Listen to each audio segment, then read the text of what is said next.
Hello बच्चों, मैं हूँ रीता पंडा और मेरे चैनल हिंदी कक्षा में आप सबका बहुत स्वागत है। बच्चों, आपकी हिंदी पाठ्य पुस्तक वसंत भाग 1 का पहला पाठ है वह चिड़िया जो। तो आज की इस हिंदी कक्षा में हम इस पाठ में आने वाले सभी कठिन शब्दों के अर्थ को समझेंगे और साथ ही उन शब्दों से वाक्य बनाना भी सीखेंगे। तो आइए जल्दी से शुरू करते हैं अपनी आज की कक्षा। हमारा पहला शब्द है जुंडी।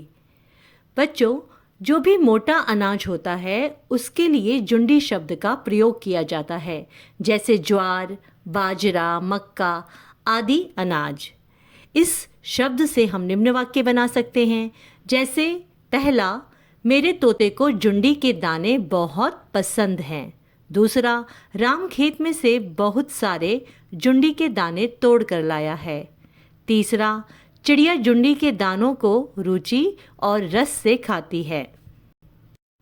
हमारा अगला शब्द है रुचि, जिसका अर्थ होता है मन को अच्छा लगने का भाव, जैसे कि मुझे संगीत में बहुत रुचि है।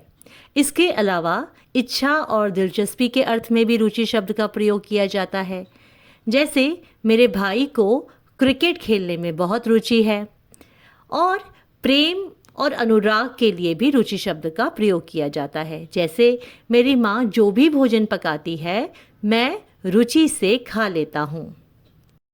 हमारा अगला शब्द है संतोषी, जिसका अर्थ है जो मिले उसी में संतोष करने वाला, अर्थात प्रसन्न रहने वाला, या जो हर प्रकार से तृप्त हो, उसके लिए संतोषी शब्द का प्रयोग किया जाता है।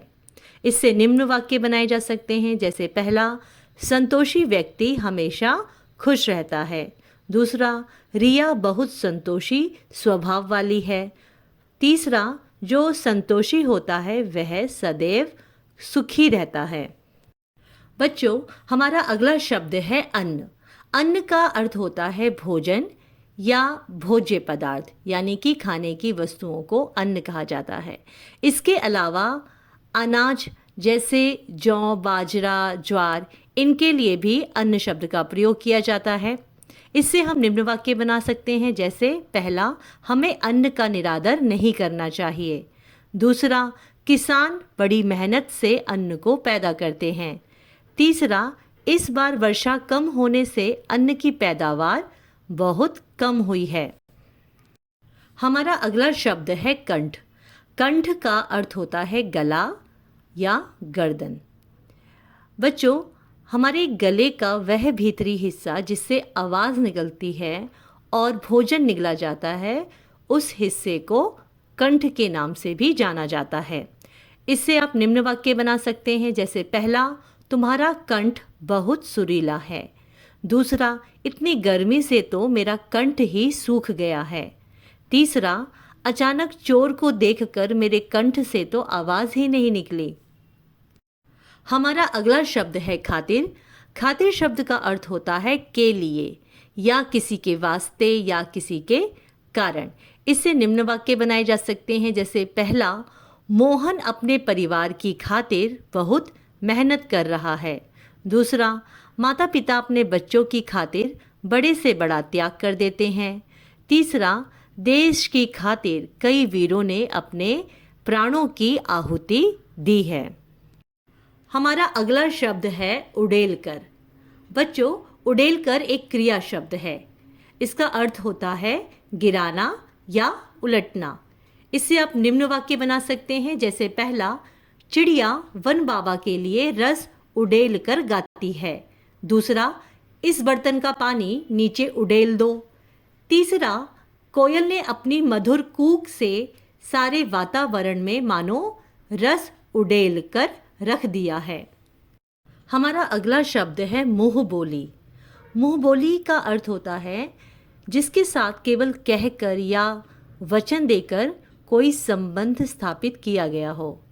बच्चों, आपने अक्सर सुना होगा कि वह मेरा मुँह बोला भाई है या वह मेरी मुँह बोली बहन है। तो केवल कहकर या बोलकर जो संबंध बनाया जाता है उसे मुँह बोला संबंध कहा जाता है और उस व्यक्ति के लिए मुँह बोली या मुंह बोला शब्द प्रयोग किया जाता है। इससे आप निम्न वाक्य बना सकते हैं, जैसे पहला, रमेश मेरा मुंह बोला भाई है। दूसरा, अम्मा तो पूरे गांव की मुंह बोली दादी है। तीसरा, वह मुंह बोली बेटी होकर भी काका की बहुत सेवा करती है। हमारा अगला शब्द है विजन। विजन का अर्थ होता है निर्जन या एकांत स्थान, जहाँ कोई व्यक्ति न रहता हो। तो इस प्रकार सुनसान जगह के लिए विजन शब्द का प्रयोग किया जाता है। इससे आप निम्न वाक्य बना सकते हैं, जैसे पहला, उसे शहर के शोर से दूर विजन में रहना अच्छा लगता है। दूसरा, पशु पक्षियों को विजन के शांत वातावरण में रहना पसंद है। तीसरा, वन के विजन में प्रकृति का अद्भुत रूप देखने को मिलता है। हमारा अगला शब्द है टटोलकर। इसका अर्थ होता है ढूंढकर, जानकर या किसी वस्तु आदि को स्पर्श करके पहचानने का प्रयास करना या अंगुलियों से छूकर मालूम करने की क्रिया। इससे आप निम्न वाक्य बना सकते हैं, जैसे पहला, मैंने अपनी जेब को टटोल कर देखा। दूसरा, उसके मन को टटोल कर ही मैं उसकी परेशानी को जान पाया। तीसरा, बिजली चले जाने पर मैंने बड़ी मुश्किल से माचिस को टटोलकर ढूंढ लिया। बच्चों, हमारा अंतिम कठिन शब्द है गर्वीली। गर्वीली का अर्थ होता है गर्व करने वाली, घमंडी या अति आत्मविश्वासी, यानी कि जिसमें आत्मविश्वास कूट कूट कर भरा होता है, उसके लिए भी गर्वीली शब्द का प्रयोग किया जाता है। इससे आप निम्न वाक्य बना सकते हैं, जैसे पहला, वह बहुत गर्वीली लड़की है। दूसरा, कक्षा में प्रथम आने के बाद वह बहुत गर्वीली हो गई है। तीसरा, मोहन की गर्वीली बातें सुनकर कोई भी उससे मित्रता नहीं करता। बच्चों, तो ये थे इस पाठ के सारे कठिन शब्द और मैं आशा करती हूँ कि ये सारे शब्दार्थ आपको पूरी तरह से समझ आ गए होंगे और साथ ही साथ इन शब्दों से अब आप आसानी से वाक्य बना पाएंगे। इसके लिए आप खुद भी इनका अभ्यास, इनकी प्रैक्टिस ज़रूर कीजिएगा। और अपनी नेक्स्ट वीडियो में मैं इस पाठ के व्याख्या को विस्तार से समझाऊंगी। बच्चों, आशा करती हूँ मेरी इस वीडियो से आपको इस पाठ के सभी कठिन शब्दों को समझने में आसानी होगी।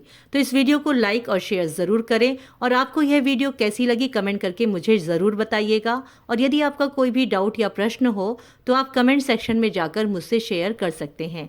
मैं आपकी हेल्प करने की पूरी कोशिश करूँगी। और मेरी नेक्स्ट वीडियो का नोटिफिकेशन पाने के लिए चैनल को सब्सक्राइब और बेल आइकन के बटन को प्रेस करना ना भूलें।